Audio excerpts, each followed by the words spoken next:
Salut, c'est l'EducTech de l'Atelier du Social. Aujourd'hui, on va décortiquer ensemble le plan de montage pour devenir travailleur social en libéral en 2026. Ici, vous le savez, c'est zéro bullshit, 100% utile. L'idée, c'est de voir comment on peut construire une pratique qui a du sens, qui est solide, bien protégée et surtout qui est enfin alignée avec ses propres valeurs. Alors, on va commencer par ça. Cette phrase, j'imagine qu'elle parle à beaucoup de monde. C'est ce qu'on appelle la souffrance éthique. Ce grand écart, vous savez, entre la raison pour laquelle on a signé au départ et la réalité du terrain, la machine administrative qui parfois nous bouffe de l'intérieur. Si vous êtes en train de regarder ça, ce n'est sûrement pas un hasard. C'est que l'idée de reprendre le contrôle, elle fait son chemin, n'est-ce pas? Bon, rentrons dans le dur. Et il faut bien comprendre une chose.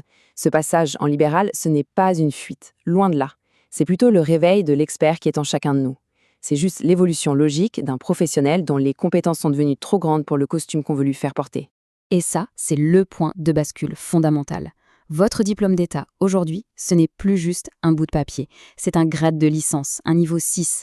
Concrètement, ça veut dire quoi? Ça veut dire qu'on arrête de se voir comme un simple exécutant pour enfin assumer son rôle d'ingénieur du social, un expert qui analyse, qui conçoit, qui pilote. Et cette expertise-là, eh bien, elle a une valeur qui se facture. Le vrai déclic, il est là. Passer de la posture d'aidant à celle de consultant, c'est la clé de tout. Ok, on a vu le pourquoi. Maintenant, on passe au comment. Et ça, c'est non négociable, la forteresse numérique. En 2026, l'improvisation, le bricolage, c'est terminé. C'est même devenu carrément dangereux. Pour se protéger soi-même, et surtout pour protéger les personnes qu'on accompagne, il faut du solide, des fondations en béton armé, sur le plan technique comme sur le plan légal. Alors, concrètement, on fait comment? Voilà le plan de montage, étape par étape. Ce n'est pas de la magie, c'est une procédure à suivre. Premièrement, on s'immatricule sur le guichet unique de l'INPI. C'est la seule et unique porte d'entrée, il n'y en a pas d'autre. Deuxièmement, on s'enregistre sur le portail ERPPS. C'est là qu'on obtient son numéro de matricule national. Et troisièmement, on active sa ECPS. Ça, c'est votre carte d'identité professionnelle numérique, votre sésame pour travailler en toute sécurité. Et ça illustre parfaitement le changement d'époque. Avant, la sécurité, c'était quoi?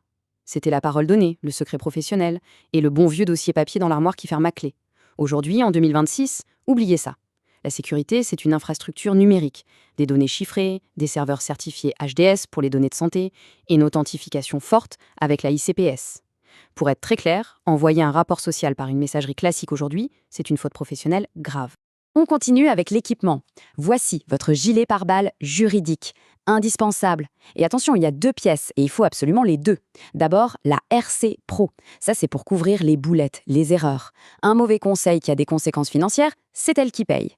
Et ensuite, la protection juridique, l'APJ. Ça, c'est votre budget avocat. Si on vous attaque, c'est elle qui sort le chéquier pour payer la défense. Partir sans ça, c'est jouer à la roulette russe. Bien. Maintenant que la forteresse est là et que l'armure est enfilée, on passe à l'atelier. On va parler de ma partie préférée, l'outillage. Je vais vous montrer 5 verrous, 5 clauses toutes simples à mettre dans vos contrats pour vous éviter 99% des galères. Les impayés, les annulations de dernière minute, les conflits, on va verrouiller tout ça. Ça, c'est de l'usinage de sécurité. Alors, quels sont ces fameux verrous? On a l'obligation de moyens, la règle des 24 heures, la clause sur le transport et l'assurance, la médiation obligatoire et le droit de rétractation. Ça peut paraître un peu technique comme ça, mais vous allez voir, c'est très simple, on va les regarder un par un, et croyez-moi, chacun d'entre eux, c'est un bouclier pour protéger votre temps, votre portefeuille et votre tranquillité d'esprit. Premier verrou, et peut-être le plus important, l'obligation de moyens. Qu'est-ce que ça veut dire? Tout simplement que vous vous engagez à utiliser toute votre expertise, tous vos outils pour accompagner la personne, mais, et c'est un grand mais, vous ne garantissez jamais un résultat. On ne vend pas de miracle, ça vous protège contre les attentes démesurées. L'engagement, c'est de tout mettre en œuvre, pas de promettre la lutte. Deuxième verrou, la base de votre survie économique, la règle des 24 heures. C'est très simple. Toute séance annulée moins de 24 heures avant est due, intégralement. Point final. Pourquoi être si ferme? Parce que votre temps, c'est votre stock. Si un client annule au dernier moment, ce créneau, il est perdu. Vous ne pouvez pas le revendre. C'est la condition pour que votre activité soit viable. Alors, celui-là, attention, c'est le verrou que tout le monde oublie. Et pourtant, il est hyper critique. Le transport. Si vous transportez une personne dans votre voiture, 2 choses à faire. D'abord, ça doit être écrit noir sur blanc dans le contrat. Et surtout, vous décrochez votre téléphone, vous appelez votre assurance auto et vous demandez si vous êtes bien couvert pour le transport de personnes à titre onéreux. Sans cette garantie, en cas d'accident, les conséquences peuvent être dramatiques. 4e verrou, On va l'appeler l'extincteur, la médiation obligatoire. C'est la loi, vous devez avoir un médiateur de la consommation et l'afficher dans vos contrats. Ça veut dire qu'en cas de désaccord, avant de foncer tête baissée au tribunal, tout le monde s'engage à passer par ce médiateur. Et ça désamorce la grande majorité des conflits. C'est plus rapide, beaucoup moins cher et ça évite des mois de procédure. Et on termine avec le 5e verrou. Celui-ci, il ne faut pas le voir comme une contrainte, mais comme une preuve de votre sérieux, le droit de rétractation. La loi est claire, le client a 14 jours après avoir signé pour changer d'avis sans se justifier. Et surtout, n'ayez pas peur de ça, au contraire, mettez-le en avant. Ça montre que vous êtes un pro, que vous respectez la loi, ça rassure le client et ça assoit votre crédibilité. Voilà, le cadre est posé, les verrous sont en place. Maintenant, on va parler du nerf de la guerre. On va parler d'argent, la vraie paye. Parce que c'est bien beau d'être libre, mais il faut aussi payer ses factures. Et là encore, on va faire ça sans filtre, juste les chiffres. Alors regardez bien ça. C'est la douche froide, mais il faut la prendre. Pour 100 € que vous facturez et que vous encaissez, il y en a déjà plus de 26 qui partent direct à l'URSSAF. Ensuite, vous mettez de côté environ 10 € pour les impôts et on va dire 15 € pour vos frais professionnels. Au final, sur les 100 € du départ, il vous reste moins de 50 € dans la poche, moins de la moitié.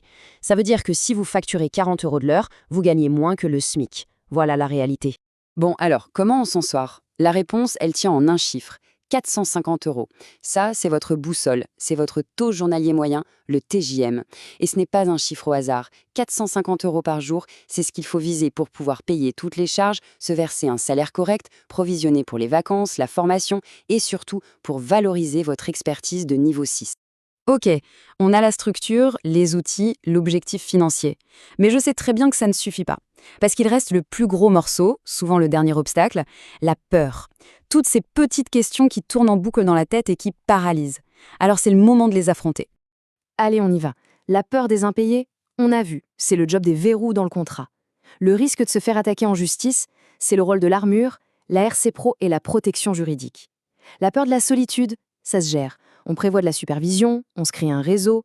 La peur de ne pas gagner assez d'argent, c'est pour ça qu'on met la boussole, le TGM à 450 €. Vous voyez, pour chaque angoisse, il y a une parade, un outil, un bouclier. La peur vient de l'inconnu, mais quand on a un plan clair, la peur recule. On arrive au bout. Et s'il y a une seule chose à retenir, c'est celle-là. Se lancer en libéral, ce n'est pas tenter une aventure. Ce n'est pas sauter dans le vide en espérant que ça passe. Non, c'est une construction. C'est prendre ses outils, ses plans, et bâtir brique par brique sa propre pratique, selon ses propres règles. Du coup, la vraie question, ce n'est plus « est-ce que je suis prêt à tenter le coup ?» La vraie question, c'est « est-ce que je suis prêt à construire et à devenir enfin un expert souverain ?»